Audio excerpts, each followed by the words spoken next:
پیارے بھائی اور بہن، آپ لوگوں کو یاد ہوگا کہ گئے سو وقت ہم خروج کی کتاب باب 12 پہ غور کرنا ختم کرے اور اس کے بعد باب 13 اٹھائے اور اس کی آیت 1 سے 19 تک غور کرے تھے۔ تو پیارے بھائی اور بہن، آج ایک سوال ہم اٹھائیں گے، اور سوال یہ ہے کہ یوسف کی ہڈیاں وعدے کے زمین میں کیوں گاڑے جانا؟ آخر یوسف یہ جانتے تھے کہ ایک دن انہوں مردوں میں سے جی اٹھیں گے اور اس کے بعد جنت میں چلے جائیں گے۔ تو کیا فرق پڑتا تھا کہ انہوں مصر کے زمین میں سے جی اٹھے یا وعدے کے زمین میں سے جی اٹھے؟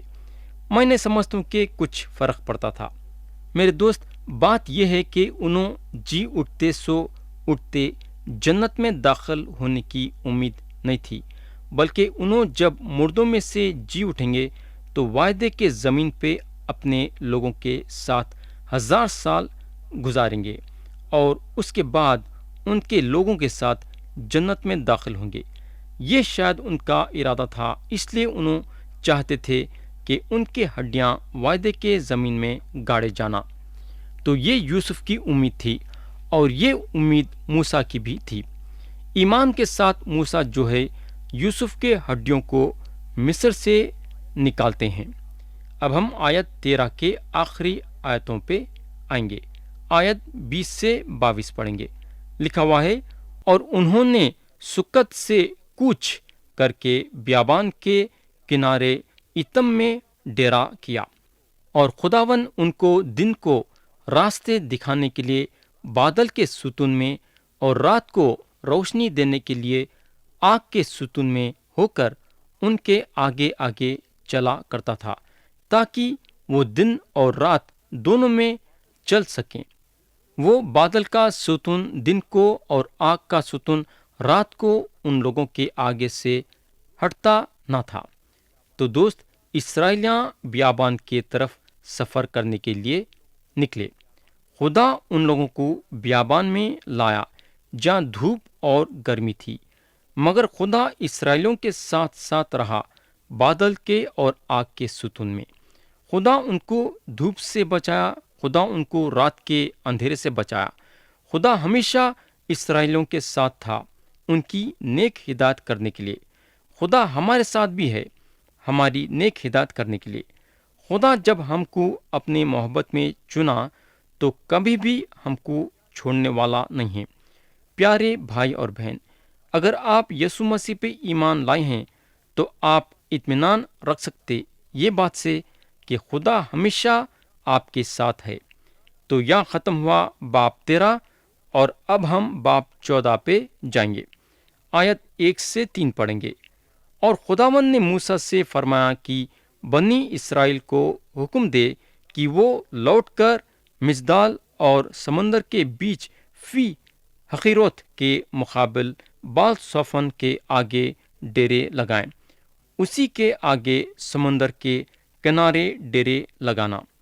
فرعون بنی اسرائیل کے حق میں کہے گا کہ وہ زمین کی الجھنوں میں آ کر بیابان میں گر گئے ہیں۔ پیارے بھائی بہن، میرا جہاں تک خیال ہے فرعون جو ہے اپنے جاسوس چھوڑا ہوں گا یہ دیکھنے کے لیے کہ اسرائیلیاں کون سے رستے سے جا رہی۔ میرے دوست، خدا فرعون کا ایک آخری مرتبہ استعمال کرنا چاہتا تھا، اپنا جلال مصریوں کے سامنے اور اسرائیلیوں کے سامنے ظاہر کرنے کے لیے۔ فرعون کی نگاہ اسرائیلیوں پہ تھی، حالانکہ فرعون کا کافی نقصان ہوا، پھر بھی اس کا دل اسرائیلیوں میں اٹکا ہوا تھا۔ آیت 4 سے 7 میں لکھا ہوا ہے، اور میں فرعون کے دل کو سخت کروں گا اور وہ ان کا پیچھا کرے گا، اور میں فرعون اور اس کے سارے لشکر پر ممتاز ہوں گا، اور مصری جان لیں گے کہ خداوند میں ہوں، اور انہوں نے ایسا ہی کیا۔ میرے دوست، زیادہ تر ہم کو سمجھ میں نہیں آتا کہ آخر خدا کیا کرنا چاہتا ہے۔ ہم کو یہ سمجھنے کی ضرورت نہیں ہے کہ خدا کیا کرنا چاہتا ہے، مگر ہمارے زندگی میں یہ ضروری ہے کہ جب ہم خدا کے بڑے بڑے کام کو دیکھتے ہیں تو اس کی حمد و ثنا کرنا چاہیے۔ اگر ہم باب 15 میں دیکھیں گے تو ہم کو معلوم ہوگا کہ جب اسرائیلیاں خدا کے بڑے کام کو دیکھے تو گانوں کے ساتھ اس کی حمد و ثنا کرے۔ آیت 5 میں لکھا ہوا ہے، جب مصر کے بادشاہ کو خبر ملی کہ وہ لوگ چل دیے تو فرعون اور اس کے خادموں کا دل ان لوگوں کی طرف سے پھر گیا، اور وہ کہنے لگے کہ ہم نے یہ کیا کیا کہ اسرائیلیوں کو اپنی خدمت سے چھٹی دے کر ان کو جانے دیا۔ پیارے بھائی بہن، یہاں اگر ہم دیکھیں گے تو فرعون اور اس کے لوگاں پچھتا رہیں کہ ان لگا کئی کو اسرائیلیوں کو جانے دیے۔ میرے دوست، فرعون اور اس کے لوگاں اسرائیلیوں کو جانے نہیں دیے، بلکہ خدا اسرائیلیوں کو ان کے ہاتھوں سے چھڑایا۔ فرعون تو شروع سے اسرائیلیوں کو جانے نہیں دینا چاہتا تھا۔ اس کا تو یہ ارادہ تھا کہ ان لوگوں کو پکڑے رہنا۔ خدا کی طاقت اسرائیلیوں کو مصریوں کے بندش سے چھڑائی اور مصر کے باہر لائی۔ اور ایک چیز ہم یہاں یہ سیکھتے ہیں کہ اسرائیلیاں محنتی تھے اور اچھا کام کرتے تھے۔ یہ بات فرعون جانتا تھا، اور اسرائیلیاں مصر سے نکل جانا اس کے لیے نقصان دہ تھا۔ میرے دوست، مسیح میں ہوتے ہوئے ہمارا کام ایسا رہنا چاہیے کہ ہمارا مالک جاننا کہ ہم کیسا کام کرتے ہیں۔ ہمارے مالک کے آگے ہم ایک بہت بڑی گواہی بننا چاہیے۔ فرعون کے آنکھوں کے سامنے اسرائیلیوں کی گواہی تھی، اس لیے انہیں اسرائیلیوں کو چھوڑنا نہیں چاہتا تھا۔ آیت 6 اور 7 میں لکھا ہوا ہے، تب اس نے اپنا رتھ تیار کروایا اور اپنی قوم کے لوگوں کو ساتھ لیا، اور اس نے 600 چنے ہوئے رتھ بلکہ مصر کے سب رتھ لیے اور ان سبوں میں سرداروں کو بٹھایا۔ میرے دوست، یہاں فرعون کو یہ نہیں معلوم تھا کہ اس کے رتھ اور اس کے لوگ دریائے قلزم میں ڈوبنے والے ہیں۔ یہ بات اسرائیلیاں اور موسیٰ بھی نہیں جانتے تھے، مگر خدا جانتا تھا کہ آگے چل کے انہیں کیا کرنے والا ہے۔ میں یقین کرتا ہوں کہ فرعون یہ امید میں تھا کہ انہیں اسرائیلیوں کو مصر میں پھر واپس لائیں گا۔ انسان امید تو ضرور کرتا، مگر انسان کا فیصلہ خدا کرنے والا ہے۔ آیت 8 میں لکھا ہوا ہے، اور خداوند نے مصر کے بادشاہ فرعون کے دل کو سخت کر دیا، اور اس نے بنی اسرائیل کا پیچھا کیا، کیونکہ بنی اسرائیل بڑے فخر سے نکلے تھے۔ تو فرعون یہاں ایک آخری مرتبہ کوشش کر رہا تھا کہ کم سے کم انہیں خداوند کے خلاف جیتیں گا۔ مگر کیا ایک انسان خدا سے جیت سکتا کیا؟ فرعون کے سمجھ میں کمی تھی۔ اگر انہیں سمجھدار رہتا تو کبھی کی اسرائیلیوں کو جانے دیتا تھا۔ یہاں خدا کا کلام اور ایک چیز بتاتا ہے کہ اسرائیلیاں بڑے فخر کے ساتھ نکلے۔ اب یہ نہیں معلوم ہے کہ ان کا فخر کس میں تھا، خود میں یا پھر خداوند میں۔ اگر ہمارا فخر خداوند میں نہیں ہے تو ہم خداوند کے طرف سے گرائے جائیں گے۔ فخر ہم خدا میں کرنا چاہیے۔ آیت 9 میں لکھا ہوا ہے، اور مصری فوج نے فرعون کے سب گھوڑوں اور رتوں اور سواروں سمیت ان کا پیچھا کیا، اور ان کو جب وہ سمندر کے کنارے فی غیروت کے پاس بال صفون کے سامنے ڈیرا لگا رہے تھے جا لیا۔ تو میرے دوست، یہاں کلام بتاتا ہے کہ فرعون کے سب گھوڑوں اور رتوں اور سواروں سمیت ان کا پیچھا کیا۔ میرے بھائی، فرعون کی نافرمانی مصر کے ملک کو تباہ کر دی۔ ملک کی کھیتی باڑی ختم ہو گئی، ملک کے جھاڑاں اور میوے ختم ہو گئے، ملک کی ہریالی ختم ہو گئی، ملک کے جانور ختم ہو گئے، اور اب باری ہے فرعون کے فوجیوں کی اور ان کے گھوڑوں اور رتوں کی۔ اس میں سے ایک بھی بچنے والا نہیں ہے۔ فرعون اپنے آنکھوں کے سامنے ان لوگوں کو پانی میں ڈوبتے ہوئے دیکھیں گا۔ یہ لوگ خوش تو ہو گئے کہ اسرائیلیوں کے پاس تو پہنچ گئے ہیں، مگر ان کی خوشی تھوڑی دیر میں موت میں بدل جانے والی ہے۔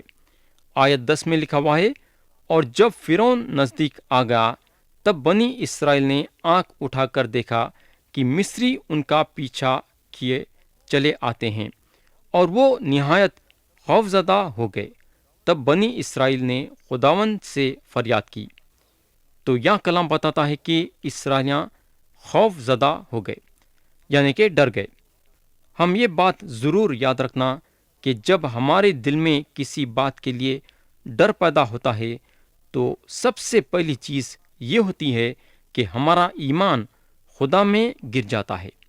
ہم کو معلوم ہونا چاہیے کہ خدا ہم کو ڈر یا خوف کی روح نہیں دیا ہے، چاہے ہماری زندگی میں کیسے بھی حالات کیوں نہ پیدا ہو جاؤ، ہمارا بھروسہ ہمیشہ خدا پہ رہنا چاہیے۔ آگے کلام یہ بھی بتاتا ہے کہ اسرائیلیاں خدا سے فریاد کرے۔ اب کیا فریاد کرے یہ تو نہیں معلوم ہے، مگر اس وقت ان کا دل ضرور خدا سے ہٹ گیا تھا۔ پھر سے ہم آیت 10 کا آخری حصہ پڑھیں گے اور 11 بھی پڑھیں گے۔ تب بنی اسرائیل نے خداوند سے فریاد کی اور موسیٰ سے کہنے لگے، کیا مصر میں خبریں نہ تھیں جو تو ہم کو وہاں سے مرنے کے لیے بیابان میں لے آیا ہے؟ تو نے ہم سے یہ کیا کیا کہ ہم کو مصر سے نکال لایا؟ میرے بھائی، اچھے وقتوں میں تو خدا پہ بھروسہ کرنا بہت آسان ہے، مگر تھوڑی دیر کے لیے اگر آپ کے اور میرے زندگی میں مصیبتیں پیدا ہوتی ہیں تو کیا اس وقت ہم خدا پہ بھروسہ رکھنا چاہیں گے کیا؟ جب تک خدا اسرائیلیوں کے سامنے بڑے بڑے کام کرا تو اسرائیلیاں خوش تھے اور فخر کے ساتھ مصر سے باہر آئے، مگر جب فرعون اور اس کے فوج کو رتھوں پہ آتے ہوئے دیکھے تو ان کی خوشی اور ان کا فخر ان کے منہ پہ سے اڑ گیا اور موسیٰ کے سامنے کڑکڑانے لگے۔ مصر سے نکالنے کے بعد یہ پہلی دفعہ اسرائیلیاں کڑکڑائے۔ جب ان کی زندگی میں مصیبتیں آئیں تو خدا کے بڑے بڑے کاماں بھول کے مصر کو یاد کرے۔ اس وقت ان کو خدا کا مصر سے چھڑانا اچھا نہیں لگا۔ ان لوگاں بندش میں رہنا پسند کرے، یہ خیال سے کہ کم سے کم فرعون کے ہاتھ میں مرنا تو نہیں پڑے گا۔ میرے دوست، ان لوگوں کے خیال میں یہ بات نہیں آئی کہ جب خدا ان لوگوں کو فرعون اور اس کے لوگوں کے بندش سے چھڑایا تو کیا یہاں ان لوگوں کو چھڑا نہیں سکیں گا کیا؟ کیا ان لوگوں کو یہاں نہیں چھڑائیں گا کیا؟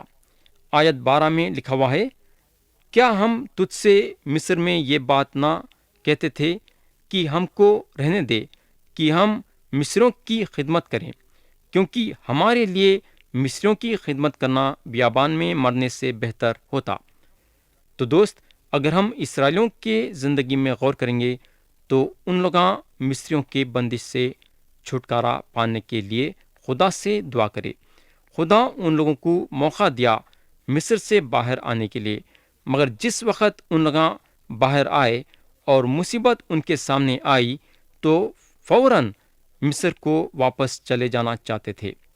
اب ہم دیکھیں گے کہ خدا ان لوگوں کے لیے کیا کرتا ہے۔ اگر فرعون سے اور اس کے لوگوں سے بچنا چاہتے ہیں تو خدا ان کی مدد کرنا پڑے گا۔ خدا کے طاقت سے ان لوگاں بچ سکتے ہیں۔ پیارے بھائی بہن، ہم یہ بات سمجھنا ضروری ہے کہ بچانے والا خدا ہے۔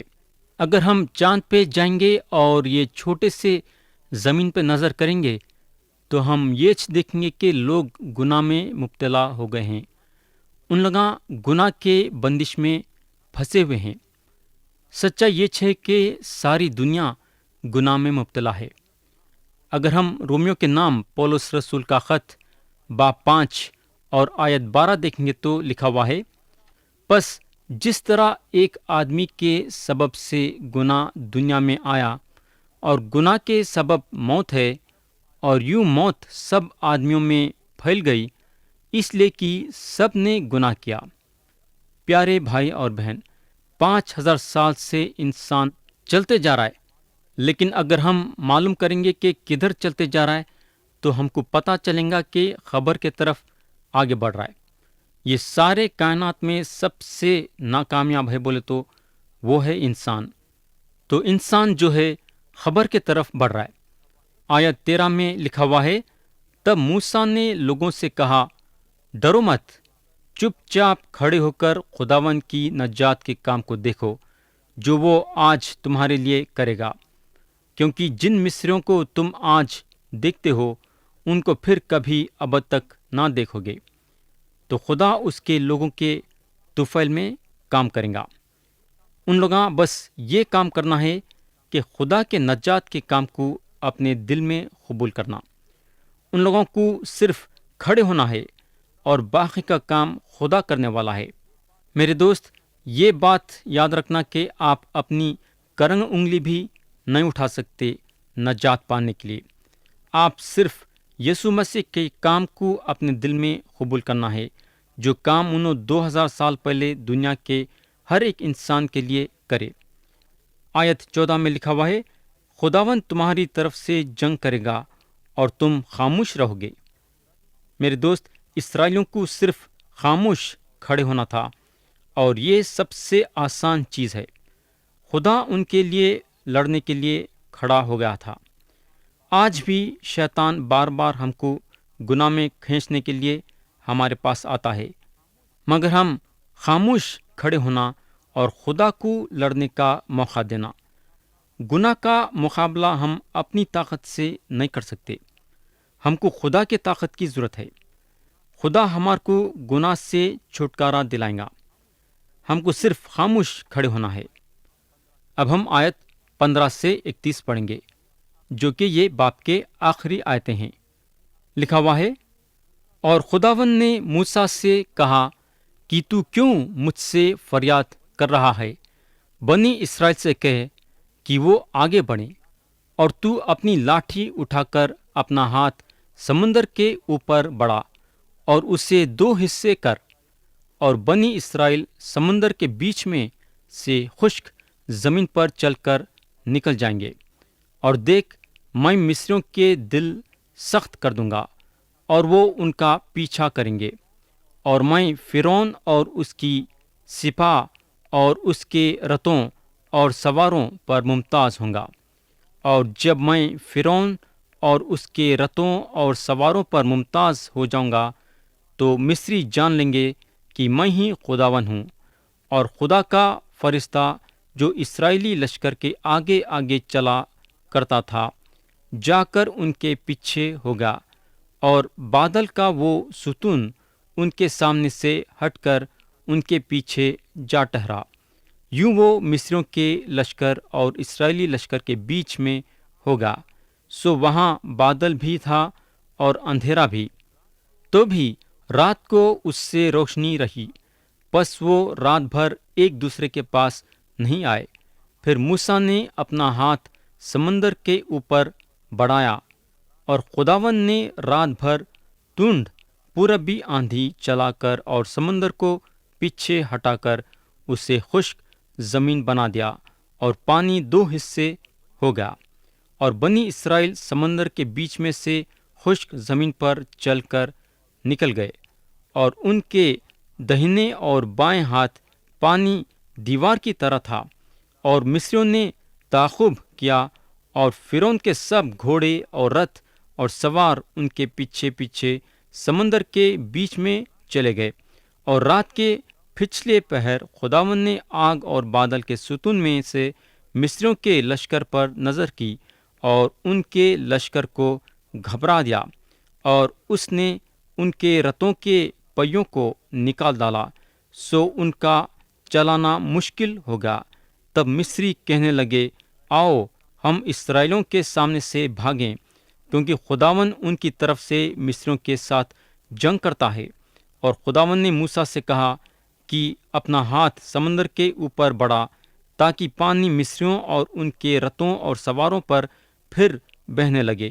اور موسیٰ نے اپنا ہاتھ سمندر کے اوپر بڑھایا، اور صبح ہوتے ہوتے سمندر پھر اپنی اصلی قوت پر آ گیا، اور مصری الٹے بھاگنے لگے، اور خداوند نے سمندر کے بیچ ہی میں مصریوں کو تہ بالا کر دیا، اور پانی پلٹ کر آیا، اور اس نے رتھوں اور سواروں اور فرعون کے سارے لشکر کو جو اسرائیلیوں کا پیچھا کرتا ہوا سمندر میں گیا تھا غرق کر دیا، اور ایک بھی ان میں سے باقی نہ چھٹا، پر بنی اسرائیل سمندر کے بیچ میں سے خشک زمین پر چل کر نکل گئے، اور پانی ان کے دہنے اور بائیں ہاتھ دیوار کی طرح رہا۔